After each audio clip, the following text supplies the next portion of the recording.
Election commission of Pakistan نے قومی media کے لیے 17 نکاتی ضابطہ اخلاق جاری کر دیا ہے، جس میں الیکٹرانک، پرنٹ، ڈیجیٹل میڈیا اور سوشل میڈیا انفلوئنسر شامل ہیں۔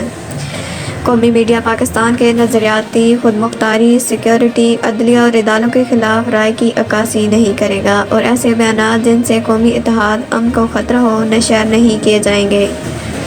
پولنگ ختم ہونے کے 1 گھنٹہ تک نتیجہ نشر نہیں کیا جا سکے گا۔ ضابطہ اخلاق کے مطابق کوئی ایسا مواد شامل نہیں ہوگا جو کسی سیاسی جماعت، مذہب، برادری کی بنیاد پر ذاتی حملہ ہو۔ الیکشن کے دن سے 48 گھنٹے قبل الیکشن میڈیا مہم ختم کر دی جائے گی۔ Entrance exit polls, polling station یا حلقے میں سروے سے اجتناب کیا جائے گا۔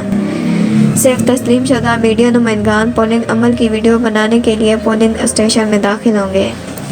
میڈیا نمائندگان گنتی کا بغیر کیمرہ کے مشاہدہ کریں گے۔ میڈیا نمائندگان الیکشن سے قبل، دوران یا بعد میں رکاوٹ نہیں ڈالیں گے۔ اب تک کے لیے اتنا ہی۔ مزید خبروں، تجزیوں اور تبصروں کے لیے ہمارے چینل TN9 ڈیجیٹل کو سبسکرائب کریں اور دیکھتے رہیں TN9 ڈیجیٹل۔